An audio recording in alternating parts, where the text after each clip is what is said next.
রাজশাহী যেটা আজকে চিন্তা করে সারা বাংলাদেশ সেটা পরের দিন চিন্তা করে। রাজশাহী নির্বাচনের পরিবেশ খুবই ভালো, খুবই সৌহার্দ্যপূর্ণ সম্পর্ক এবং একে অপরকে স্বতঃস্ফূর্ত। আগামীকাল থেকে মাঠে নির্বাচনী কর্মসূচি নামবে। আমাদের রাজশাহীর দলের কর্মীরা সবাই খুবই নিবেদিত, একসঙ্গে মাঠে আছে, জনগণ একসঙ্গে মাঠে আছে। আমি মনে করি নির্বাচন স্বতঃস্ফূর্ত এবং খুবই সুন্দর হবে। আমরা কারণ সহ নির্বাচন কমিশনের প্রধান নির্বাচন কমিশনের কাছে আমাদের ডেলিগেট গেছি, সেখানে 4 সদস্য বিশিষ্ট। আবার প্রধান উপদেষ্টার কাছে যে আমাদের আশঙ্কা পয়েন্ট সহ দেওয়া হয়েছে, ডিটেলস বলা হয়েছে। যদি এগুলার করা না হয়, লেভেল প্লেইং ফিল্ড যদি সঠিকভাবে যে স্ট্যান্ডার্ডে থাকা দরকার যদি না হয়, তাহলে স্বাভাবিকভাবে জুলাই বিপ্লবের চেতনা অনুযায়ী উই ওয়ান্ট জাস্টিসের ভিত্তিতে আমরা এই রিটার্নিং অফিসারের কাছে উত্থাপন করেছিলাম। তারা আমাদেরকে কিছু সদুত্তর দিয়েছে এবং কিছুটা আমার কাছে মনে হয়েছে ভেগ। যেমন আমার নির্বাচনী এলাকা হচ্ছে ওই ইন্ডিয়া শেষ হয় চর খিদিরপুর, ওইখান থেকে শুরু করে কামারপাড়া অর্থাৎ নওগাঁ পর্যন্ত বাবামোহনপুর, এই এত বড় একটা জায়গাতে মাত্র 3টি মাইক ব্যবহার করার কথা বলেছে। আমাদের পার্টির চেয়ারম্যান জনাব তারেক রহমান, উনি যদি রাজশাহীতে আসেন, যদি মাদ্রাসা মাঠে মিটিং করেন, সেখানে 3টি মাইক ব্যবহার করার কথা বলেছে। এইগুলো আসলে বিবেচনা করতে হবে। এইখানে টোটাল হাইস্ট ফোরামের কাছেও আমরা দেখেছি, সাংবাদিক বন্ধুরা দেখেছে, এখানে হুমকি ধমকির একটা বিষয় চলে আসছে। এইটা যেন আগামীতে না থাকে, সেই জন্য পরিবেশ যেন ভালো থাকে, সেই জন্য আমরা যেমন সহযোগিতা করব, সর্বসাধারণ আমরা সহযোগিতা চাই। অন্যায়ের বিরুদ্ধে, যে কোনো অনিয়মের বিরুদ্ধে, এবং হচ্ছে যারা ন্যায়ের পথে থাকে, সত্যের পথে থাকে, তাদের সাথে থাকে।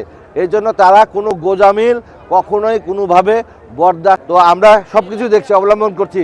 গতকালকেও আপনারা দেখেছেন যে রাত্রেবেলাতে একটা প্রতীক বরাদ্দ না হওয়ার আগে প্রতীক টাঙানো হয়ে গেছে। আমরা কমপ্লেনও দিয়েছি। আমরা অ্যাসিস্ট্যান্ট রিটার্নিং অফিসার ওই পবারি ইউনুস মহোদয়, ওনার কাছে লোক গেছিলো জমা দিতে কমপ্লেন, সে রাত্রে নেয়নি, সকালে নাকি নেওয়ার কথা। প্রতীক বরাদ্দ দিল, এটা আসলে আমরা উচ্ছ্বাসিত। আমাদের সঙ্গে সঙ্গে পুঠিয়া দুর্গাপুরের মানুষ উচ্ছ্বাসিত এবং ইনশাল্লাহ আগামী দিনে আমাদের পুঠিয়া দুর্গাপুরে লেভেল ফিড আছে, ভালো ফিড আছে, মানুষ পরিবেশ ভালো আছে। আগামী দিনে সুষ্ঠু নির্বাচন এদের জনগণের সঙ্গে আমরা ইনশাল্লাহ করব। আর আমি ধানের শীষের প্রার্থী, যারা বিএনপি করে, ধানের শীষ করে, তারা অবশ্যই ঐক্যবদ্ধভাবে ধানের শীষকেই ভোট দেবে। 17 বছর ভোট দেয়নি, এখন ভোট দিতে আমার ভুল করবে না। আমি দীর্ঘ 17 বছর পুঠিয়া দুর্গাপুরের মানুষের পাশে ছিলাম। পুঠিয়া দুর্গাপুরের মানুষ খুব কষ্টে ছিল। খুন গুণ যে রাজনীতি দেখেছেন আপনারা, গোটা দেশের মধ্যেই চলেছে, পুঠিয়া দুর্গাপুর তার ব্যতিক্রম ছিল না। পুঠিয়া দুর্গাপুরে যেই সমস্যাটা আমি দেখেছি, আমি এই 17 বছর সার্ভিস করে কিছু ব্যক্তিগত অর্জন ঘটেছে। ব্যক্তিগত অর্জনের মধ্যে আমি দেখেছি সব নেতারাই কথা বলে কিন্তু এলাকায় থাকে না। যেই এমপিগুলো হয়েছেন তাদের ঢাকায় বাড়ি হয়েছে, গাড়ি হয়েছে, তারা আমার পুঠিয়া দুর্গাপুরে আসতে চায় না। পুঠিয়া দুর্গাপুর মানুষের যে কষ্ট তারা দেখতে চায় না। বিগত সময়গুলোতে মানুষ বাড়িঘরই করেছিল, আইন আদালত ঘর বাড়ি ছিল আইন আদালত প্রাঙ্গণে। এ কারণে তারা যে কি কষ্টে ছিল তারা দেখে নাই।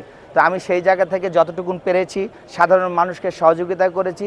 দলের চেয়ারম্যান সাহেবেরও আমি স্কাইপের প্রোগ্রামগুলো করেছি আমার হোটেল থেকে। যাই হোক, আমি দল এবং সাধারণ মানুষের পক্ষে ছিলাম। তবে আমি যেহেতু স্বতন্ত্র হিসাবে ইলেকশন করছি, স্বতন্ত্র মানুষ হিসাবে আমার পুত্র ঠেট আছে। আমার পুর একটু যে বাঁকা চোখে দেখছে না তা না, অলরেডি বলছে যে আসুক, আমরা সেন্টারে ঢুকতে দেবো না, এই ধরনের অনেক কথা শুনছি। তবে আমার সামনে সত্য কথা কি, আমার সামনে কেউ আসে নাই, তবে এগুলো ওরা মুখে বলে বেড়াচ্ছে। আমি এগুলো পরোয়া করি না। সাধারণ মানুষ আমার পক্ষে আছে, আমি সাধারণ মানুষের জন্যই মাঠে আছি, আমি থাকবো ইনশাল্লাহ।